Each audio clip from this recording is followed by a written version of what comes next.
Good day, everybody. This is the press conference by Christian Association of Nigeria for Ogbomoso Shown. This press conference is called to set the record straight on the accusation made against the Ogbomoso Christian community by the chief imam of Ogbomoso, Alhaji Toliat Ayilara, on Friday, March 28, 2025. There are several remarks made over the months by Imam Toliat Yunusa Olushina Ayilara, which persistently smack the extremism and religious intolerance. This experience have shown it could be a tinderbox for religious crisis. Alhaji Toliat Ayilara on Friday, March 28, 2025, hit the airwaves with a pointed accusation against the Christian community and the Christian leader. He, however, did not name as causing division among Muslims in the Ogbomoso community. From time immemorial, the good people of Ogbomoso land have lived together peaceably and harmoniously, despite our varied religious affiliation and diversity of tenets of faith. Almost every family compound in our city is peopled with Christian, Islam, and even traditional religion devotees who have shared life, career, and culture together without one day of anchor. Again, we make bold to say that we respect the sanctity of religion, and as peace-loving follower of Christ, we have never and we will never upset a Muslim brother in any way.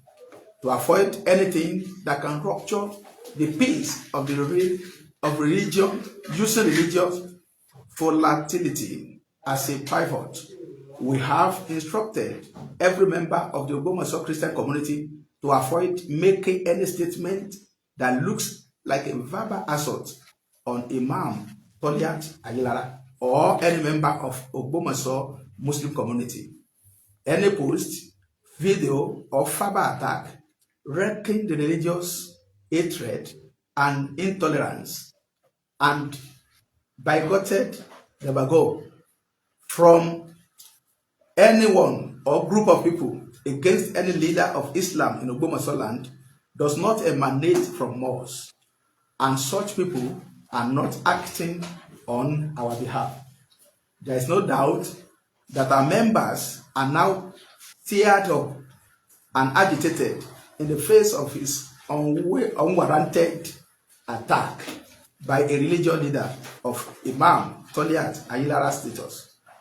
In conclusion, we urge Imam Toliat Ayilara to desist from any utterances that can incite religious crisis in the city.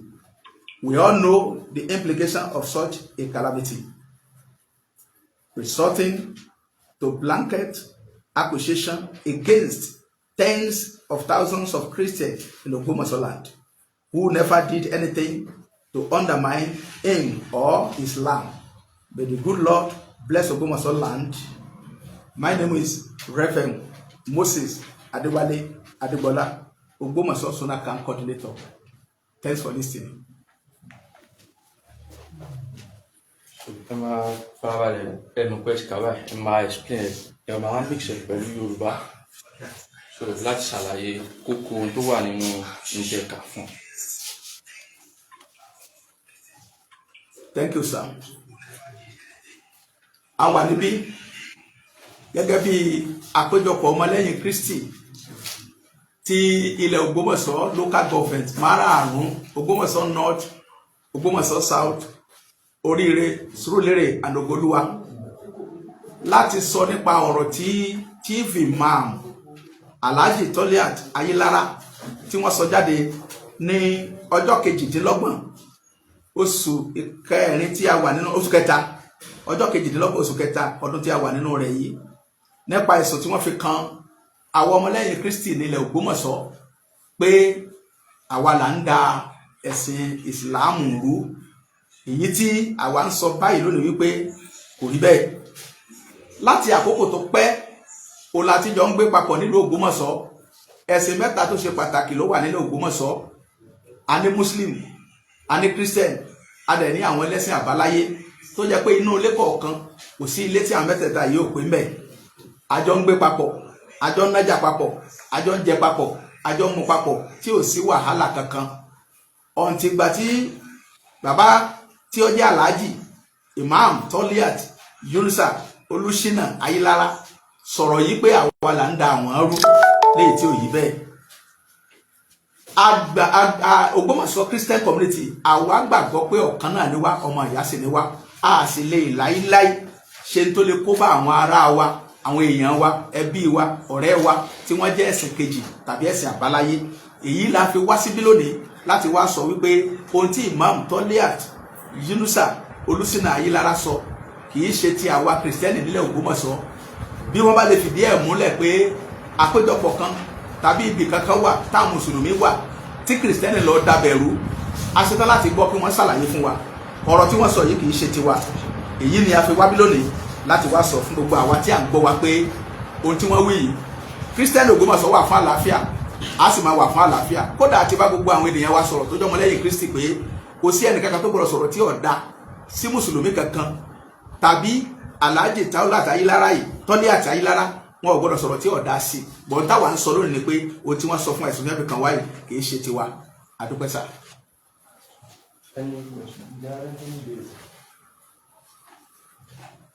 Àbí tí anybody bá ní àfikún lára àwọn tí wọ́n jókòó sílẹ̀. Well, can you contribute? Apart from the presentation of the card chairman, we supposed to have at least two. It could be ex officio or the present. Let have immediate past chairman. Okay. Gẹ́gẹ́ bí ẹgbẹ́ ọmọlẹ́yìn Kristi, gẹ́gẹ́ bí alága wa ti sọ ṣáájú pé ẹ̀sùn tí Toliat Ayílára Chief Imam Ògbómọ̀ṣọ́ fi kan kìrìsìtẹ́nì kò yẹ kó rí bẹ́ẹ̀, torí pé wọn ò lè fìdí ọ̀rọ̀ yẹn múlẹ̀. Tó bá ṣe pé wọ́n lè fìdí ọ̀rọ̀ yẹn múlẹ̀ kí wọ́n jáde sí gbangba pé àwọn tí ń dà wọ́n rú nẹ̀. So àwa kìrìsìtẹ́nì l'Ógbómọ̀ṣọ́ àlàáfíà la wà fún, àti wọnú ara wa. Àwọn ò sì fẹ́ kí jẹ́ ẹ̀sìn ó ṣẹlẹ̀ l'Ógbómọ̀ṣọ́, a sì mọ̀ pé ò ní ṣẹlẹ̀ lágbára lọ́wọ́ Ọlọ́run. So àwa kìrìsìtẹ́nì àlàáfíà la wà fún gbogbo ènìyàn. Gẹ́gẹ́ bá alága wa ti sọ, àwa ò ní fi ohun líle retaliate padà sí Toliat Ayílára Chief Imam. Ohun líle làwọn fi sọ̀rọ̀ sí wa, àlàáfíà làwọn ń wá.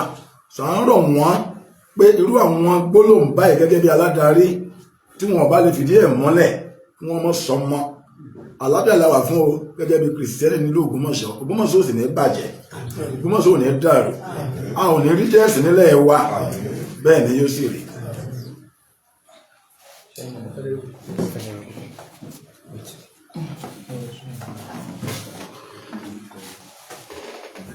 Orúkọ tèmi ni Venerable Dr. Gabriel Adékúnlé Abíọ́dún, CAN chairman fún Ògbómọ̀ṣọ́ North Local Government.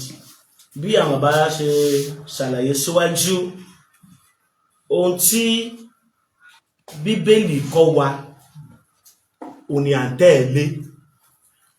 Jésù fi ìpìlẹ̀ ìfẹ́ lélẹ̀.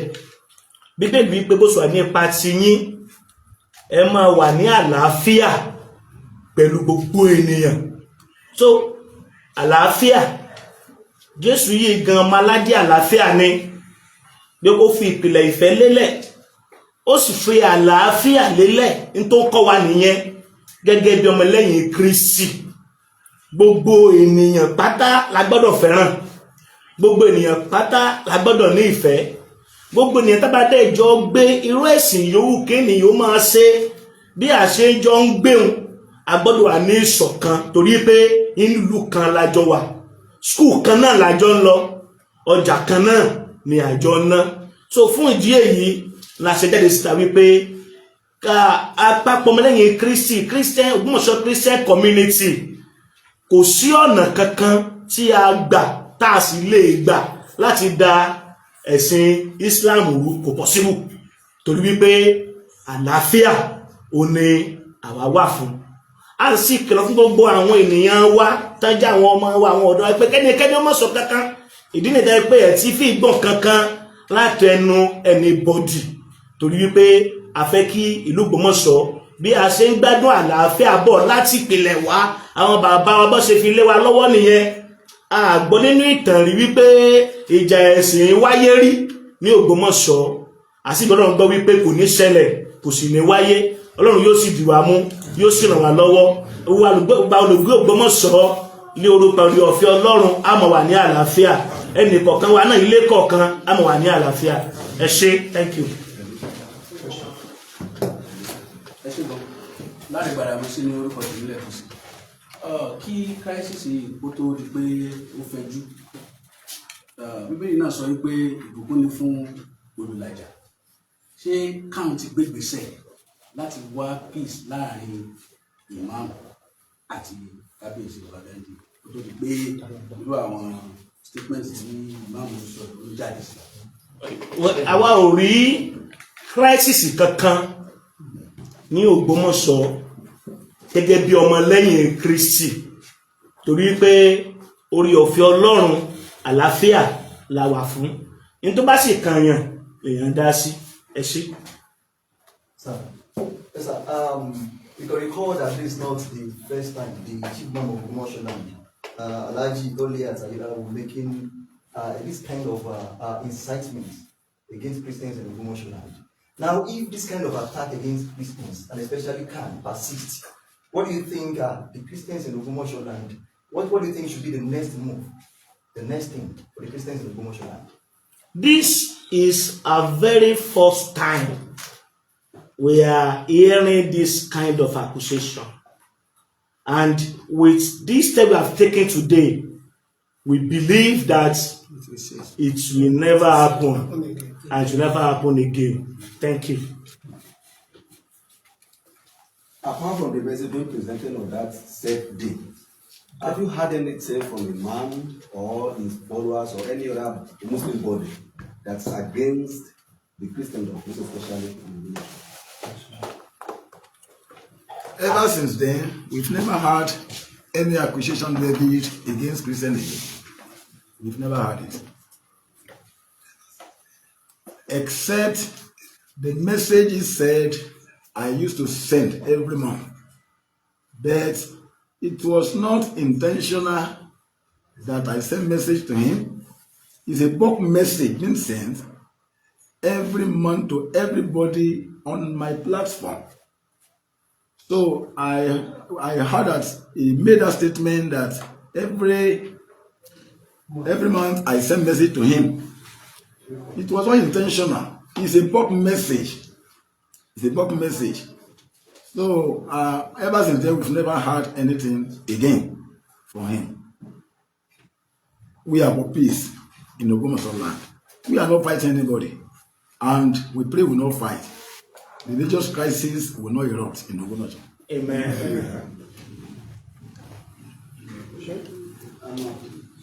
Please, I'm appealing to you, most especially to caution, let me say, your colleagues, the Christian leaders, Christians in general, so That is never a problem. We have please done focus. that. We have Because done we that. have some Christian leaders, when they are sending messages on the pulpit, or WhatsApp, and you know the era which we are now. Sherry, any tentative bomb is not a representative statement or our opinion. Personal opinion. We've been trying to caution them, and I believe our people are ruling. They are not unruly. So, they don't do anything from anywhere. It's a pelato the one we want to go. Could they represent the opinion Christian? We have said that. Opinion of Waganda. Yes, sir. Any other questions, or even from the house in general, from the camp members? What you think about the needs? So I'm very grateful for this kind of for this kind of gathering. Thank you, sir. one Yorùbá ló says ẹ̀rọ ìjà pẹ̀lú ọ̀bọ jẹ́ oko off camera off camera off.